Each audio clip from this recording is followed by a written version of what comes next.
بسم الله وما شاء الله والحمد لله وصلى على رسول الله، ونبدأ نحلل المباراة. ونبدأ بالنتيجة التلاتة اللي بقت بالنسبة لنا نتيجة. النتيجة المفرحة المحببة اللي احنا كلنا خلاص بقينا نحبها. الصفحة اتملت والظاهر كده داخلين نملي صفحات في قائمة التلاتات. الأهلي بيتأهل للنهائي للمرة ال55 في تاريخه وال55 في عين أعدائه. نبدأ بالنتيجة. النتيجة 3-0. الأجوال الحمد لله. الجول الأول كان من علولو العسولو من ضربة جزاء لديانج، عملها بذكاء وأخدناه، وضربة جزاء 100% سليمة. ثم الجول الأول لموديست، والتاني للأهلي، والنسر الفرنسي حلق. وبعدين نحتفل الاحتفال بتاعه، وتقريبا كوبايه الشاي عملت عمايلها وظهرت في الجول. الجول الثالث هو الجول الاول لامام، والجول الثالث للاهلي. امام كان تقريبا منتظر كهربا ينزل عشان يبدا يحتفل، والاحتفال يبقى له طعم. طبعا كلنا عارفين الطعم بتاع احتفال امام هو طعم الشطه.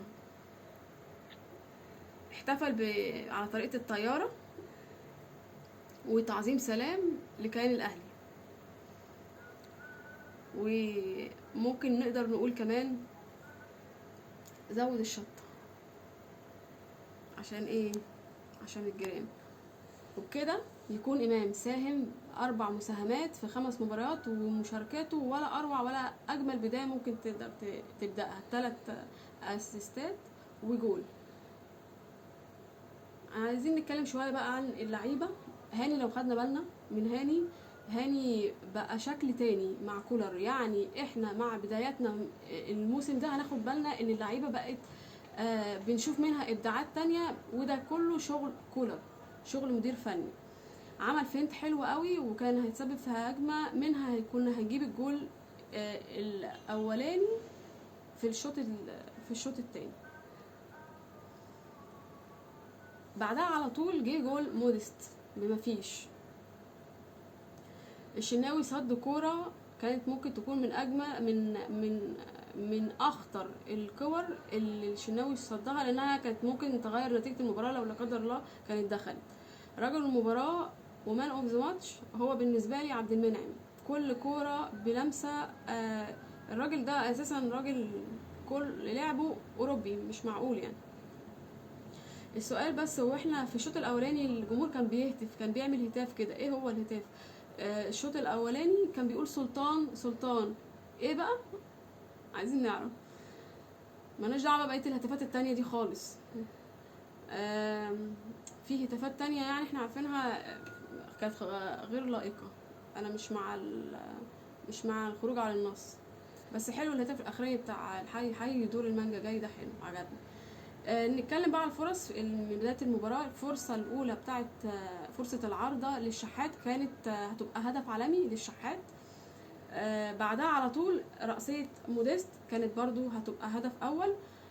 فرصه قفشه فوق العارضه دي نفس الكلام، دي كلها فرص ضايعه. وبعدين بقى مجموعه هجمات ضايعه لغايه ما جه ضربه الجزاء اللي خدها دي. طريقه اللعب بدايه المباراه، الاهلي عمل حصار على في نص ملعب انبي او في ملعب انبي نفسه، وعمل ضغط متقدم.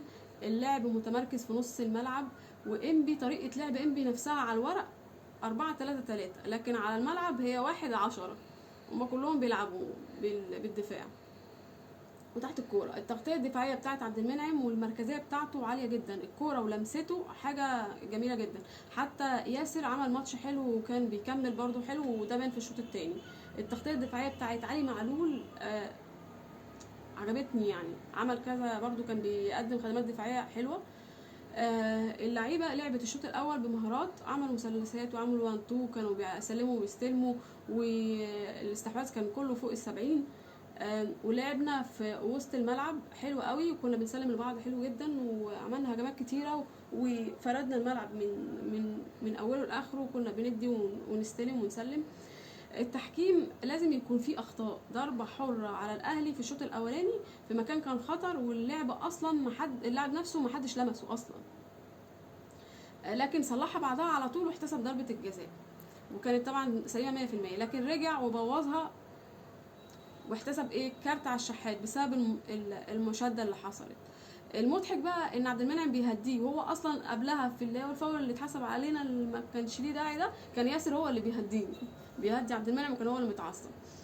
ضربه الجزاء الثانيه للشحات دي ما اتحسبتش وما اتعادتش، والحكم قال لك لا خلاص تقريبا كده، يعني اكنه بيقول لك الاهلي متفصله كتاب قانون لوحده، هو انك انت مكتوب لك ضربه جزاء واحده هنحسبها لك بعد كده فقط لا غير، مفيش تاني خلاص.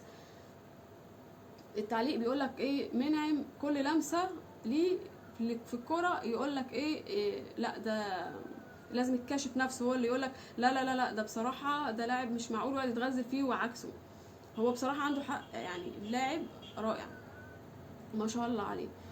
وبعدين بيقول لك الفصل الاول هو الفصل الاخير هو وانا عندي اساسا وقت اساسا عشان افسر فصل اول وفصل اخير يا عم كاشف انت عايز بس عنده حق جدا جدا، وانا بعتبره مان اوف ذا ماتش عبد المنعم، يعني كل سيطرته وكل والمكان بتاعه حساس جدا، اللي بيقدر يستلم فيه الكوره وكل لمساته، ده لاعب اوروبي. الاخراج قناه اون كاتبه على الشاشه بين الشوطين، كاتبه بقى؟ كاتبه ضربه جزاء تفض الاشتباك. هو هبد وخلاص، اللي ضربه جزاء تفض الاشتباك؟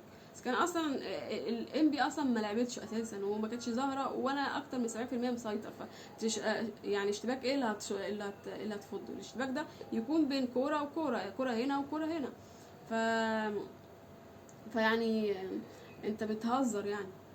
قلنا عامه معروفه يعني قناه هبد، قول للهبد. رأيي عن المباراة كلها عامة، التركيز والاجتهاد كان باين، الشغل الفني كان باين جدا، أداء اللعيبة كان قوي وكانوا واثقين من نفسهم، إدارة المباراة كانت حلوة وكويسة، كولر نفسه ظاهر جدا في الملعب، اللعيبة قدامك هي اللي بتلعب وبتباصي وبتجيب وبتروح وبتوصل وبتجيب الاجوان، بس كولر ده كل ده لمسات كولر. نقدر نقول 90 دقيقة من المتعة الكروية. أنا شايفة إن أهم صفقات الأهلي هو كولر في الفترة دي. ليه؟ لأن اللعيبة تحس إنها اتحررت من القيود اللي كانت موجودة عليها في السنين اللي فاتت. المدرب واضح إنه بيعرف يكلمهم بلغته كويس جدا الفنية والإنسانية. اللعيبة بتلعب بروقان وبنفس وبمهارة وبثقة وبحب. ده طبعا قلنا قبل كده ان اللي مساهم في ده اوضه اللبس واللعيبه كلها بتحب بعضها، وده واضح من حب اللعيبه لبعضها والقلب، وكله على قلب رجل واحد. الاهلي لعيبته بتحب بعض، وده واضح، كلهم بيحتفلوا مع بعضهم، وكولر مخليهم مبسوط لهم. انت لو شفت الكوره بتاعه الجول بتاع امام، شوف فرحه كولر، ده بيقول ده هو ده النتاج اللي انا عايزه واللي انا عملته، وده الحصاد اللي بينتج عنه في المباراه. اللعيبه كلها زي ما قلنا على قلب رجل واحد. ونرجع تاني ونقول اهلي كولر ممتع وموجع وممتع ومفرح. شكرا كولر، ويا تلاتاتك يا كولر، ويا تلاتاتك يا اهلي، وتعظيم سلام على طريقه امام يا اهلي. سلام.